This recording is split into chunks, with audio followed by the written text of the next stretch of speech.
Hello, War of the Visions fans. I'm Jackie Fox, and one of the things that's been hard for me as a global content creator is the fact that there isn't a lot of really good, high-quality information coming out of JP about how to use Tifa or how to use Kadaj.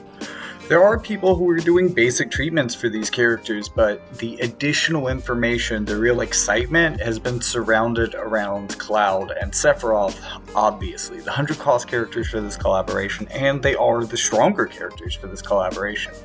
That being said, in looking into Tifa and Kadaj's stats, while they are used much less, it seems like in some ways the meta is actually less prepared for them, and some of the most absurd wins I saw actually came from these teams. So, in today's video, if you happen to luck out and pull one of these, or with Tifa because she's a free unit, if you don't have the money or the resources to pull a new unit, the cost of Viz, at the very least, is considerably less for a unit you don't have to pull, but there are other resource costs that may be a little too much for you to build Tifa. But for people who can, I'm going to show you how to do that in today's video. Tifa is, in fact, the unit we're going to be starting with.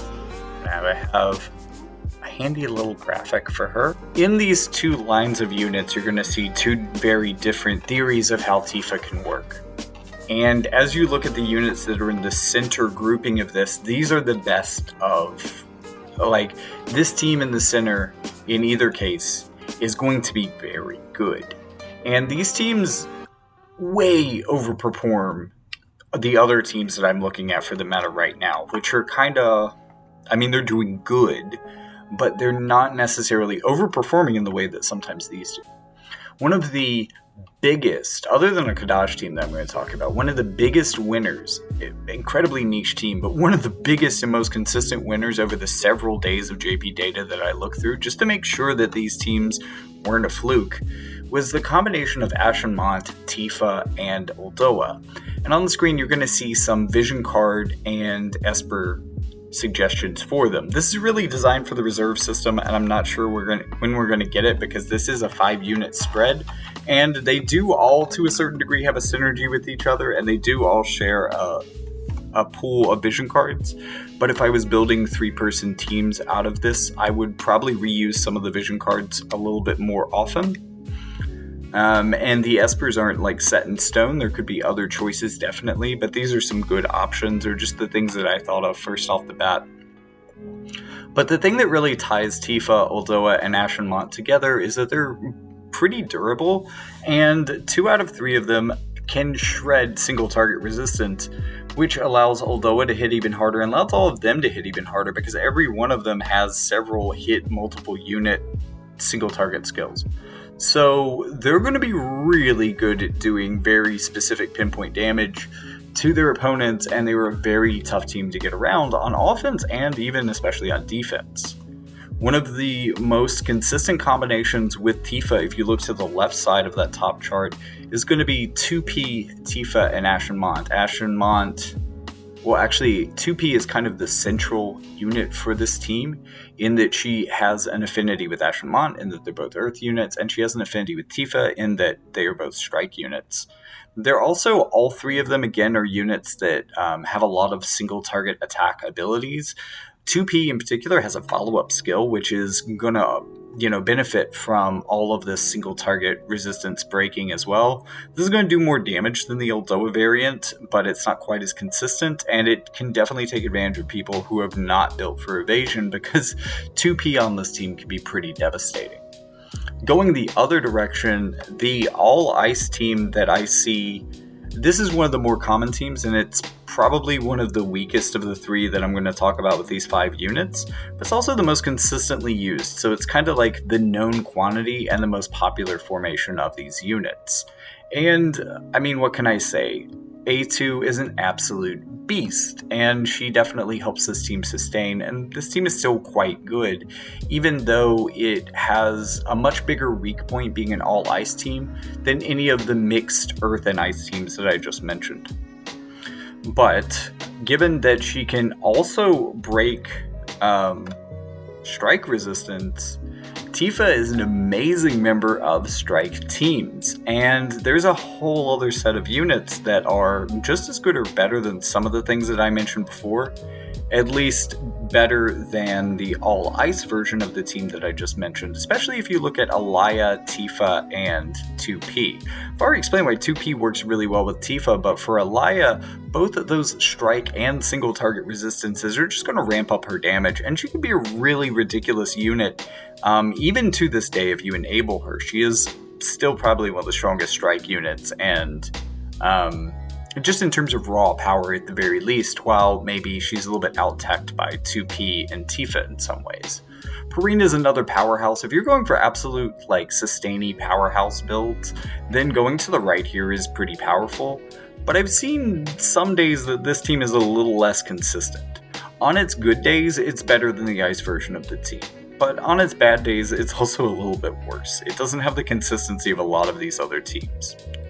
The other team that I want to point out here is the combination of Ashen, Lunacestus, Katone, 2P, and Tifa. Now, I've already talked about why 2P and Tifa work well together twice now, but Ashen Lunacestus also does a lot of the same things that 2P does. She's not quite as evasive, but she has more follow-ups, and her ability to do a lot of consecutive hits of follow-up damage is pretty high, so those single target breaks could really be helpful for her. Also, this team is probably the most evasive of anything I've talked about so far, so this can really catch a bunch of teams off guard that just aren't prepared for evasion, even more incredibly than anything else I've mentioned so far for Tifa. As you can see on the set of teams on the top, the Chaos VCs are pretty important, but you can also see that there is a Knight and Strike synergy card. I believe that was the card that we got for free from that collaboration, maybe? So maybe more and more of us have it. That works really well for 2P Ashenmont combo teams, and it also works for Tifa, so that's a pretty cool combo there. And there's a lot of strike cards. I did not even really have trouble filling out 10 strike cards that were all very good, so you can really take your pick out of those. There's a lot of good choices to be had here. Moving on to Kadaj, I first want to look at the kind of mixed teams. And one thing I want to note, looking at the left team here, you're going to notice something that is very suspiciously missing. And that's not, for some reason, all of the awakenings on Ferris. I don't understand why that's not on screen. But it's that there is no June the Spring Celestial. This is surprisingly, one of the most powerful water teams that I've seen in terms of what it can do consistently, in terms of offensive power specifically. But also, it doesn't use the strongest water unit to do it, so that's pretty impressive for it. And then on the other hand, you can also go with Ashenmont and Uldoa, or some combination of these. Now, the 3 units in the middle here, 2 tanks and a Kadaj, that really doesn't do it. This is one of the only ones that didn't really meet like that. This is really 2 teams instead of 3, like a lot of my other charts have been. Kadaj also has even more water synergies.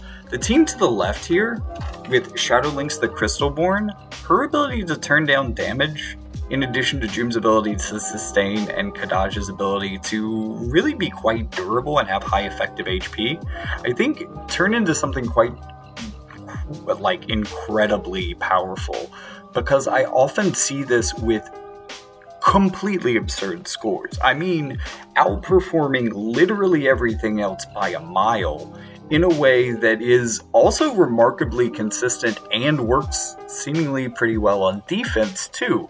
This team is just next level in a weird sort of way, and I don't even quite understand it. Another unit that you could rotate in for Shadowlynx the Crystalborn that also makes this quite consistent, and this is a much more commonly used team. It's very meta, very powerful. The 3 units in the middle, putting in Elda on this team is going to raise the accuracy and really insulate you against earth evasion, but also fire evasion on offense, because sometimes that can be a curveball that even well suited against water or against fire, water teams can have real difficulty with. And in Veritas of the Waters, while I didn't see her a lot used with Kadaj, this was actually one of the biggest and most impactful uses, and there were some teams that had really absurd numbers. Who you use as the third unit is a little bit open, but it's Joom. Let's face it, it's Joom. That's the team I saw. I think maybe other units could fit in here, but I think it might be a combination of the all-elemental buff that Volca provides and the naturally high elemental resistances from Kadaj. If you give him that, then he can really tank through a lot of potential teams, because there really is no elemental barrier on what he can effectively handle when you combine these two units. And then finally, probably the least successful are the Katana teams. And really the only Katana team that is super viable, and this is probably one of the weakest teams that we've talked about in general today, but I would be doing Kadaj a disservice not to mention it, is with One Wing Sephiroth, which is from Advent Children as well, but also Dario the Crystalborn is their tank, and I really think that this is the unit that's holding this team back. While it does have alternate options of Astrius or Sephiroth for some old generation Katana meta villainous energy as an alternate, neither of these are tanks. They don't really fill Dario's role in this. And that's kind of unfortunate, because I think this team maybe does need a tank, and that's why we're not seeing Sephiroth or Astrius as common. And specifically, we don't see a lot of Sephiroth as much in general as we used to, at least on JP. But I have seen him put up some big numbers with two Sephiroths and a Kadaj. It seems like using 2 out of 3 of these units together isn't always enough, but all 3 of them surprisingly can be pretty dang good.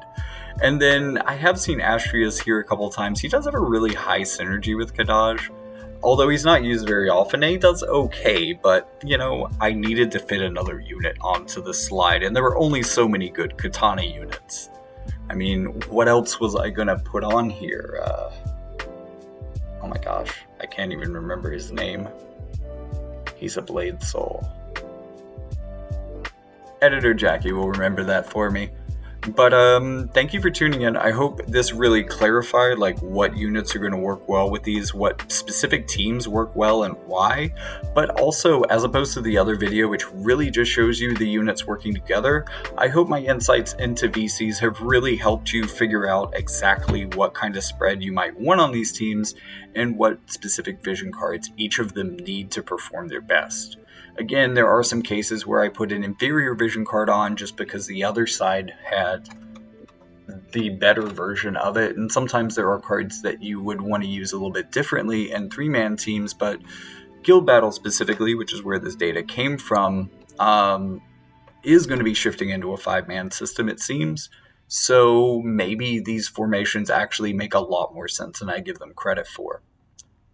So with all that being said, this is actually a pretty future-proofed video on team building for Advent Children, at least for guild battles, I guess, but also a really helpful one for all other formats. And you're also going to find that the teams that I've picked out here tend to be a lot more resilient because I've also tested them in a defensive format, whereas, Arena Insights is mainly just who wins. So, with all that being said, remember to like and subscribe. Check out the link in the description to be able to support the channel in a multitude of ways, including checking out my other content across the internet, books that I have for sale, and in addition to all that, you can just donate to the channel if you just want to send me some money. That's cool too! So, with all that being said, I'll see you in the next one.